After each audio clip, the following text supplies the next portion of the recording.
New wheels are changed, keep rolling. E-bikes and scooters flowing.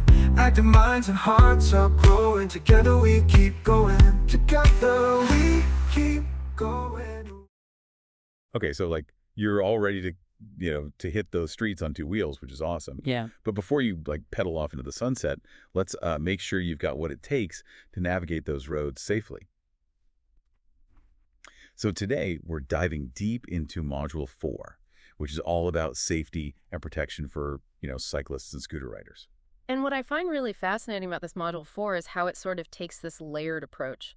It starts with the real basics, and then it kind of builds up to these more, complex scenarios that you encounter as you become, well, I guess, a more seasoned rider, Yeah, it's like leveling up your safety awareness like one pedal stroke at a time. Exactly. And it really kind of recognizes that safety, it isn't just about, knowing the rules of the road. It's about building these instinctive skills that kind of keep you ahead of the game a little bit, Yeah, which is exactly what we want, right? Right. So let's jump into this. Module 4 is structured around 5 levels, is that right? Yeah. What's that first level all about? So level 1 is all about chains and other barrier systems. And at first you might think, okay, this is, locking up my bike, like pretty straightforward, right? But it goes into like the nitty-gritty of choosing the right lock, because not all locks, as you know, are created equal, and then how to actually use that lock effectively. Yeah, I learned that the hard way. Mhm. I used to think any lock would do, but then somebody swiped my bike from like right outside my apartment. Oh, yeah.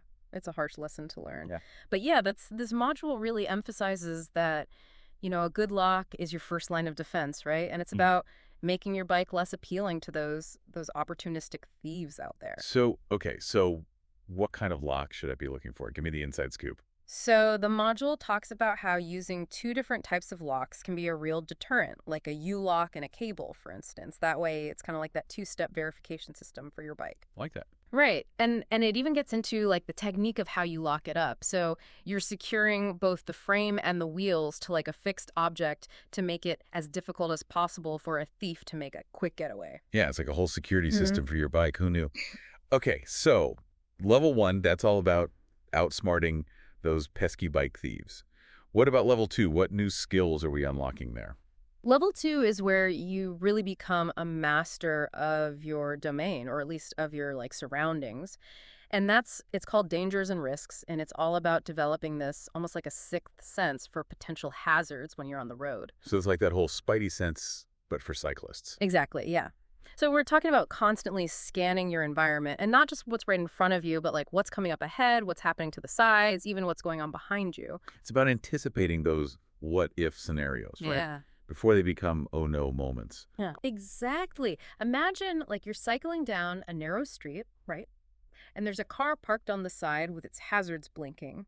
A defensive rider wouldn't just zoom past that, assuming everything's fine. They'd slow down, maybe create a bit of space, and be prepared for, I don't know, someone to suddenly open a door, or the car might pull out, like all those things you got to think about. That's a really good point. It's about staying alert and not just letting that autopilot take over, even if you're on like a familiar route. Exactly. It's like that old saying, expect the unexpected, because when you're on a bike, those unexpected situations, they can pop up faster than you can say flat tire. Oh, so true. Okay. I'm starting to see how these levels kind of build on each other here. Yeah. I've locked up my bike like Fort Knox. I'm channeling my inner ninja to like anticipate hazards. What's next on this safety quest? So level 3 is where things get really interesting, because now you're sharing the road with the big guys. We're talking cars, trucks, buses, even trams, if you're navigating those urban jungles. Okay, so we're talking about those special dangers, as the module calls them. Exactly. And level 3 is all about understanding that, each of these vehicles, they present these unique challenges for cyclists. So cars with their blind spots and, those impatient drivers who might not be looking out for cyclists, trucks with their massive size and turning radius, Right. buses with their, frequent stops, and then you've got passengers getting on and off who might not be looking where they're going. And then trams, well, let's just say those tracks can be a cyclist's worst nightmare. Yeah. It's like learning a whole new set of traffic rules. But instead of stop signs and traffic lights, it's like blind spots and turning radiuses. Exactly. Yeah, it's about understanding their behavior patterns, Yeah. knowing where those danger zones are, and then positioning yourself in a way that makes you, visible to those drivers. Because, I mean, being in the right is one thing. Yeah. Being safe is the whole game, right? Well, exactly. It's about, making yourself predictable, staying out of those blind spots as much as possible. And sometimes that even means like slowing down, waiting for a better opportunity, or even just making eye contact with the driver to make sure that they've actually seen you. Right, like a silent dance of awareness out there. That's a great way to put it. I love it. Okay, so we've covered the basics of bike security. We're becoming more aware of our surroundings. We're learning to navigate those larger vehicles. What's next in our journey to cycling mastery? Level 4 focuses on a technique that's honestly, it's so simple yet so crucial, and they call it the shoulder gaze. Shoulder gaze, is that like a meditation technique for cyclists? Not quite, although it does involve a certain level of mindfulness. Okay.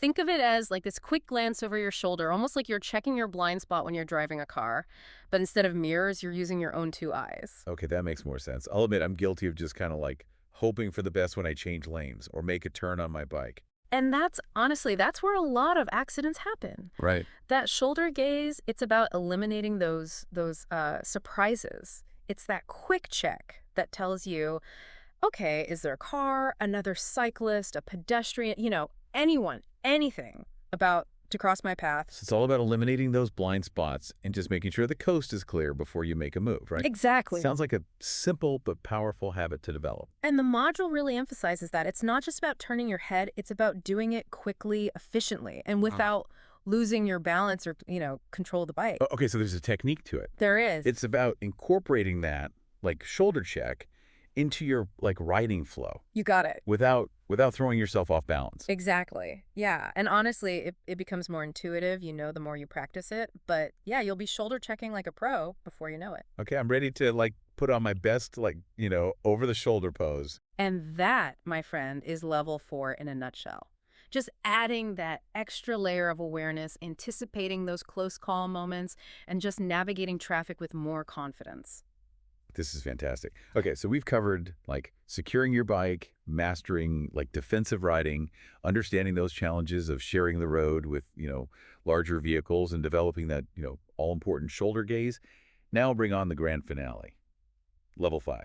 Level 5 is all about safe driving in a group. Because, cycling with friends, it's awesome. It's more fun, it's motivating, and sometimes it's just more fun to, chat with a buddy than to listen to music. Totally. There's nothing quite like that shared experience of, conquering a hill or just like cruising along a scenic bike path. But I imagine group rides come with their own set of like challenges and responsibilities. Absolutely, yeah, because when you're a part of a group, you're not just responsible for your own safety anymore. You're also responsible for the safety of, the riders around you as well. It's almost like a synchronized swimming routine, but on bikes. Oh, I love that analogy. So what kind of wisdom does Module 4, impart on us to make sure our group rides are both fun and safe? So first and foremost, communication is key. And I'm not just talking about, like discussing the latest cycling gear or that new coffee shop you discovered on your last ride. Right, because like catching up on life is great, but not if it means somebody takes a tumble, Exactly. It's about clear, concise communication about your, intentions on the road. So are you slowing down? Are you changing lanes? Did you spot a hazard up ahead? Let your buddies know. So it's all about those hand signals, the verbal cues, like whatever it takes to keep everyone in the loop. Exactly. Yeah. And just like those solo rides, predictability is key, right? You don't want to make any like sudden moves that could catch your fellow cyclists off guard. Right, because the last thing you want is to cause like a chain reaction of bikes and bodies. Now, aside from communication, there are a few other, key points that level 5 kind of emphasizes, and that's formations, for instance. Okay, so when is it okay to ride like side by side versus like when should we be in a single file line? That's a great question. And the answer often, it depends on the specific rules of the road where you are cycling. So it's always a good idea to, brush up on those local traffic laws. You don't want to be that group of cyclists that everyone on the road is complaining about. Exactly. And sometimes, even if it's technically allowed to ride, two abreast, it might make more sense to just switch to single file. Like if you're on a narrow road where there's limited visibility. It's about being mindful of those other road users, Yeah.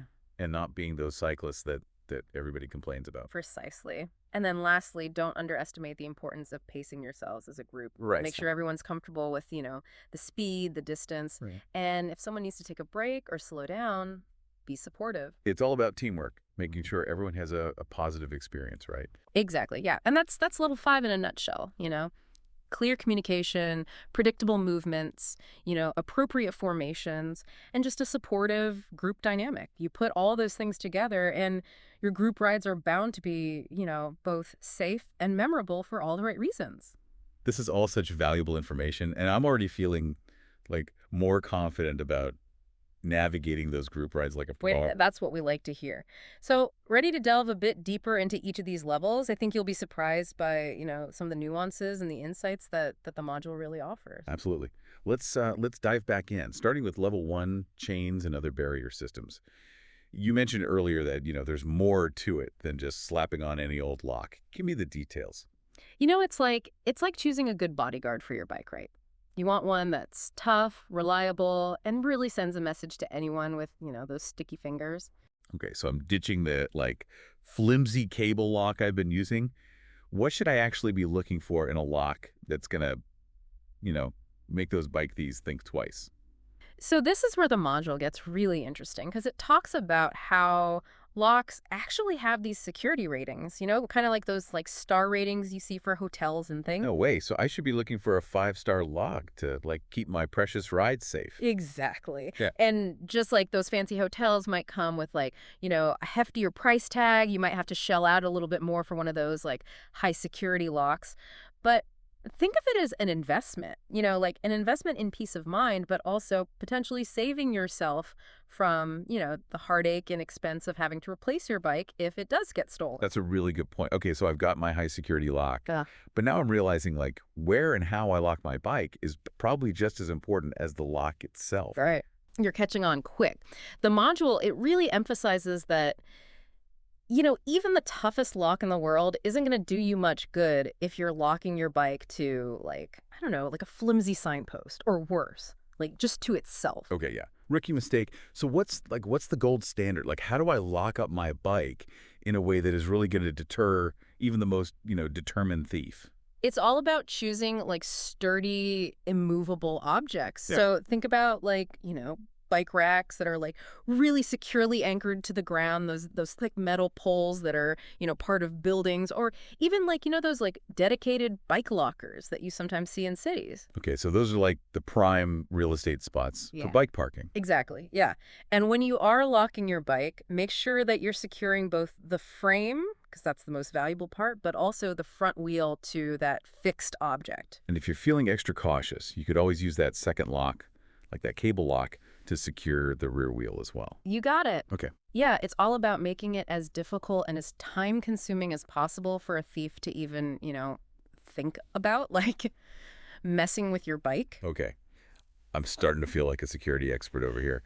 Locking up my bike is going to be a whole strategic operation from now on. But, okay, let's say despite my best efforts, some nefarious character does manage to make off with my ride. Yeah. Is there anything else I can do to increase the chances of getting it back? Yeah, that's where the module offers another great tip, and that's registering your bike. So there are actually local and national databases where you can go and Yeah. you can register your bike's, serial number, any other identifying information. That way, if it does get stolen and then hopefully recovered, there's a much better chance that it'll actually find its way back to you. That's brilliant. Okay, I am definitely adding register my bike to my to-do list. Now, let's move on to level 2. You're saying this level is all about, becoming a master of our surroundings, developing that, spidey sense for potential hazards on the road. I'm ready to unleash my inner ninja. That's the spirit. And the key to level 2 is understanding that defensive riding, it isn't just about reacting to what's happening, right in front of you. It's about anticipating what could happen, a few seconds, a few meters down the road. This is like thinking like a chess player, always, Yeah. a few moves ahead of the game. Exactly. And one of the most important things you can do is really just expand your field of vision, Don't get tunnel vision just on, that pothole that's right in front of your tire. Keep your head up, scan the road ahead, glance to the sides, and, even do those quick shoulder checks that we talked about to stay aware of what's happening behind you. It's like multitasking, but for for cyclists. Yeah. I'm already feeling like more alert just thinking about it. You remember those blind spots that we talked about with, larger vehicles? Right. Being aware of those is even more important when you're practicing, this whole defensive riding thing. Right. Because just because I can see the driver, like, doesn't mean the driver can see me. Exactly, yeah. So give those larger vehicles like a wide berth, especially at intersections, and be prepared to react, if they make an unexpected move. Okay. So awareness is key. Yeah. What are some other things that I can do to kind of, become more of a defensive rider? The module, it highlights the importance of maintaining like a safe following distance, especially when you're riding behind cars. It's tempting to, tailgate, especially when you're feeling impatient. But, just remember, you don't have the luxury of airbags and crumple zones if that car in front of you slams on its brakes. Okay, that's a sobering thought. So more distance between me and the car in front, even if it means like some impatient driver lays on their horn. Safety over speed. And speaking of speed, that's another key aspect of defensive riding. Okay, so I need to be mindful of, how fast I'm going and kind of adjust my speed depending on the conditions, right? Exactly. So, if you're riding on like, a narrow bike path with lots of pedestrians around, you're going to want to slow down, give those people plenty of space. But, if you're cruising on an open road, good visibility, yeah, you can afford to, pick up the pace a bit. It's about being adaptable and using like common sense. Precisely. And don't forget about those hand signals. They're not just for like looking cool. They're actually crucial for communicating your intentions to those other road users. Right, because a clear hand signal could make all the difference in preventing like those, he wasn't looking where he was going moments. Exactly. It's like you're speaking the universal language of the road, right? Letting everyone know what you're planning to do before you do it and giving them a chance to, react accordingly. Okay, I'm starting to feel like a more aware and confident rider already. So I've got my bike locked up tight. I'm channeling my inner ninja to anticipate those hazards. I'm fluent in hand signals. What's next in our journey to becoming like a two-wheel traffic whisperer? Now it's time to tackle those, special dangers that we talked about earlier. Those larger vehicles that we, share the road with as cyclists. Level 3 is all about, understanding their nuances and navigating those encounters with grace and confidence. So are you ready to jump back into those levels? Let's revisit level 1, where we learn that locking your bike, it's practically an art form. Oh, I am all for elevating my bike locking game. What kind of like specific advice does the module offer when it comes to actually, choosing the right lock? Because you mentioned those security ratings earlier, and I got to admit, I'm a little lost. Don't worry, you're not alone. It's like trying to decipher those, cryptic laundry symbols, just with more metal and less delicate fabrics. Okay, that's a hilarious visual. But yeah, deciphering those lock ratings is definitely a skill I need to master. Exactly. So the module, it recommends looking for locks that have been independently tested and rated by, organizations like Sold Secure or ART-T. Mhm. And they actually have these rating systems, gold, silver, bronze. And those tell you how much resistance that lock offers against different types of attacks. So it's like choosing a superhero to guard your bike. Hmm. Gold star, for the toughest defender. I love that analogy. And just like you wouldn't send Batman to fight Superman, you want to make sure that the lock you choose is actually appropriate for like the level of risk in your area. Okay, that makes sense. So if I live in like, a relatively low crime area, maybe a bronze rated lock is sufficient. But if I'm locking my bike up, in a busy city center, I'm going to want that gold star protection. Exactly. It's all about assessing that risk and then choosing your lock accordingly. Okay, so I've got my high security lock, but where do I even start when it comes to like actually locking my bike up? Are there certain techniques that are like, more effective than others?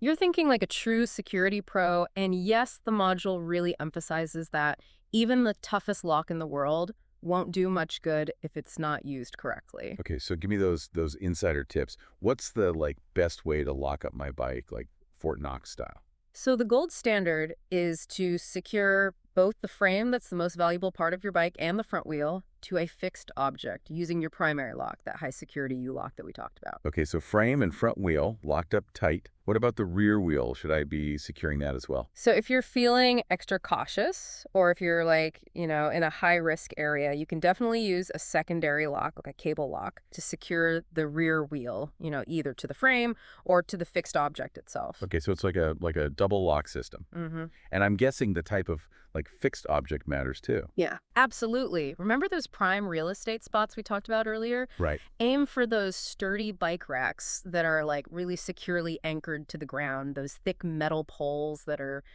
part of buildings, or even those dedicated bike lockers that you sometimes find in cities. Okay, so flimsy signposts are definitely off the list. And a good rule of thumb is to choose a location that's well lit and visible, even at night. So those dark alleys are out. Exactly, yeah. The more visible your bike is, the less likely a thief is going to even, think about targeting it. This is all fantastic information. I'm already feeling way more confident about securing my bike. But let's move on to level 2. That's where, we unleash our inner ninja and become masters of, anticipation, right? Got it. Level 2 is all about developing those, defensive riding skills that really keep you one step ahead of those oh no moments. Okay, so how do I channel my inner ninja while I'm cycling?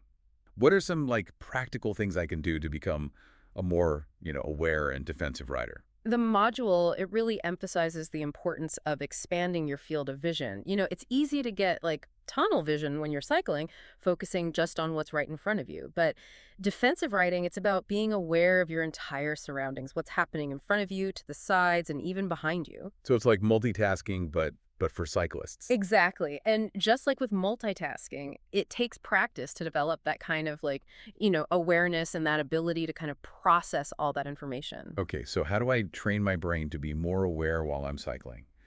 What are some things I can do to develop those ninja-like reflexes? One of the simplest but most effective techniques is something called, scanning.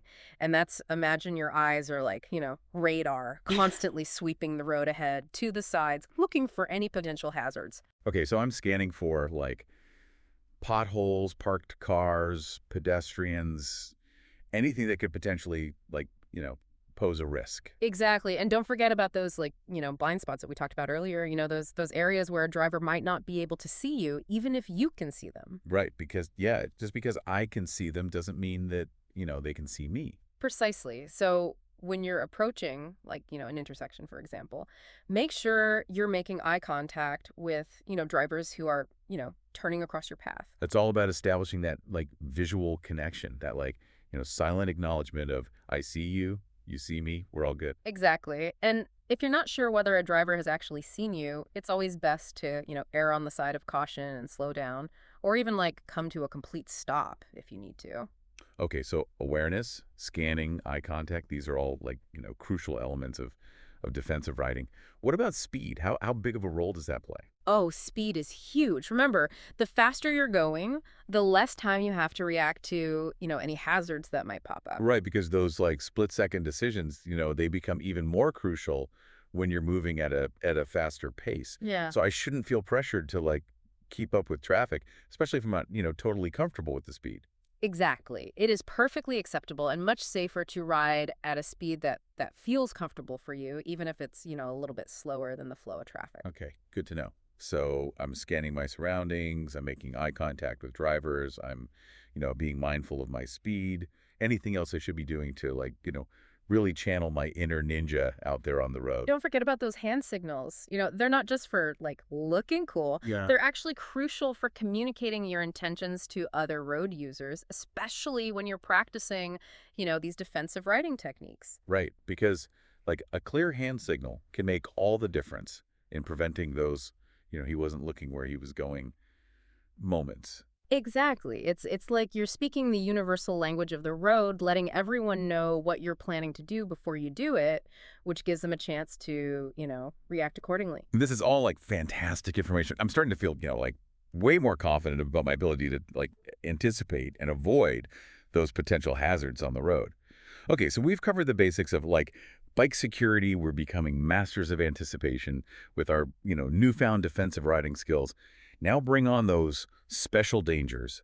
I'm ready to face those larger vehicles head on, or at least with a healthy dose of caution and awareness. That's the spirit. Now, level 3, it can feel like a little intimidating, especially, for newer riders. But remember, knowledge is power. Okay, so what's the most important thing to remember when I'm like, sharing the road with those behemoths? Respect the space. Larger vehicles, they need more room to maneuver. They have, larger blind spots. And let's face it, their sheer size can be, a little intimidating for us, folks on two wheels. Okay, so give them a wide berth. Yeah. Easier said than done on some of those, like, narrow city streets. You're right. It's not always easy. And that's why it's so crucial to be aware of those blind spots and to honestly just assume that if you can't see the driver in their mirror, they cannot see you. Okay, so those no zones around trucks, those are a definite no-go zone. Precisely. And the same goes for buses. Don't try to squeeze past a bus that's stopped to, pick up or drop off passengers, even if it seems like there's enough space.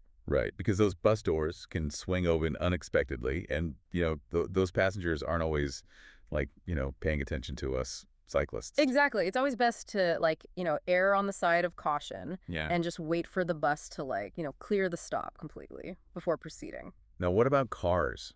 They seem less intimidating than, like, trucks or buses, but I know they can still pose a real risk to cyclists. You're right, cars might be smaller, but they're actually involved in the majority of accidents with cyclists. And one of the most common scenarios is something called the right hook. The right hook. Yeah. That sounds ominous. What is that exactly? So it's when a car is making a right turn and kind of cuts across the bike lane, potentially hitting a cyclist who's, riding straight through the intersection. Ouch. Okay, so how do I avoid becoming a victim of the dreaded, right hook? The module, it really emphasizes the importance of making eye contact with drivers, especially at intersections, just to make sure, that they've seen you. So it's all about establishing that, visual connection, that silent acknowledgement of, like, I see you, you see me, we're all good. Exactly. And if you're not sure whether a driver has seen you, it's always best to err on the side of caution and slow down, or even come to a complete stop if you need to. Okay, better safe than sorry, right? Yeah. Are there any other, like, car-related hazards that I should be, on the lookout for? The module also talks about the dangers of dooring, which is, exactly what it sounds like, getting hit by a car door that's suddenly opened right in your path. Yeah, yikes.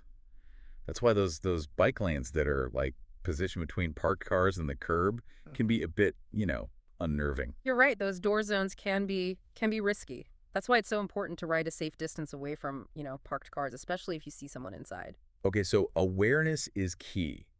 What about those times when I do need to, like, change lanes or make a turn? What's the best way to do that safely, especially when I'm, like, sharing the road with larger vehicles? Oh, you're ready for your close-up.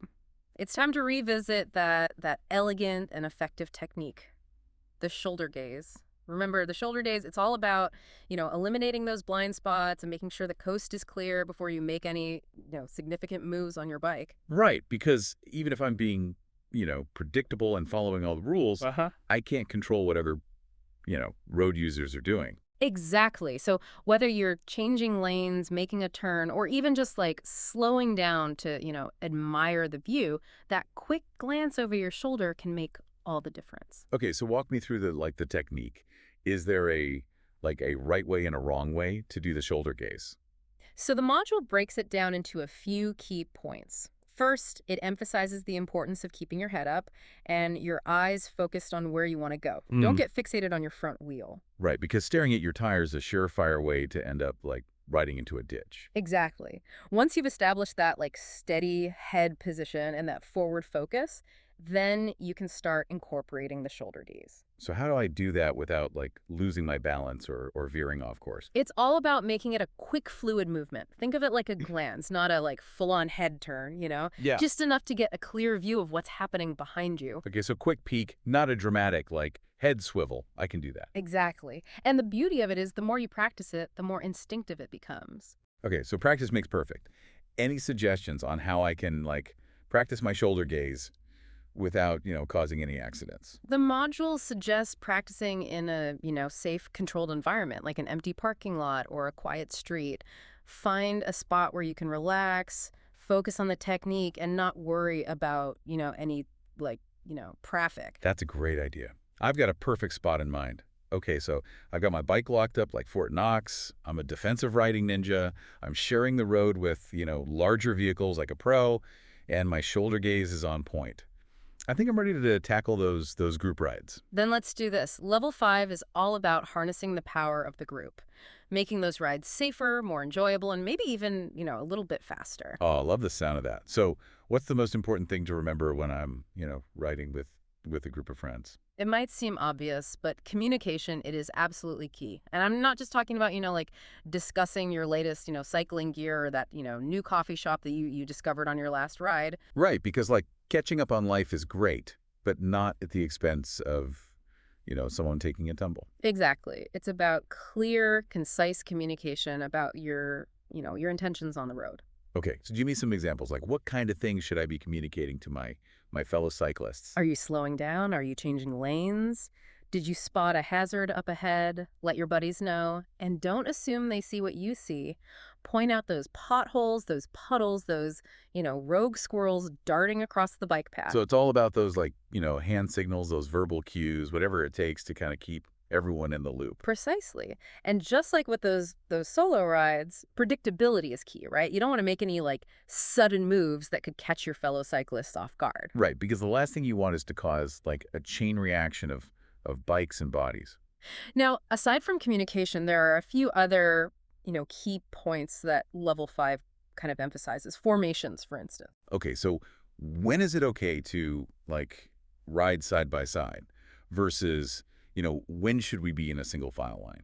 That's a great question. And the answer, it often depends on the specific rules of the road where you're cycling. So it's always a good idea to brush up on those local traffic laws before heading out on a group ride. You don't want to be those cyclists that drivers, love to hate. Exactly. And sometimes, even if it's technically allowed to ride, two abreast, it might make more sense to just switch to a single file line. If you're on a narrow road or there's, limited visibility or, heavy traffic. It's about being mindful of those, other road users, Yeah. drivers, pedestrians, even other cyclists, and just sharing the road responsibly. Exactly. And then lastly, don't underestimate the importance of pacing yourselves as a group. Make sure everyone's comfortable with, the speed, the distance. And if someone needs to take a break or slow down, be supportive. Right, because, it's a leisurely pace for one cyclist might be a grueling climb for another. It's all about finding that, sweet spot where everyone can enjoy the ride. I love that, finding that flow, that harmony, that, rhythm on the road. And that's a perfect note to kind of wrap up Module 4. Remember, safety, it isn't just about following the rules. It's about, awareness, anticipation, and respect for everyone who shares the road. This has been such an eye-opening, deep dive. I feel like I've, leveled up my cycling knowledge and gained some invaluable skills that will make me a safer, more confident, and, just all-around better cyclist. That's what we like to hear. Now go out there, enjoy the ride, and, spread the gospel of safe cycling. I'm on it. Thanks for joining me on this, incredible journey through the world of cycling safety. Until next time, happy trails. New wheels are changed, keep rolling. E-bikes and scooters flowing. Active minds and hearts are growing. Together we keep going. Together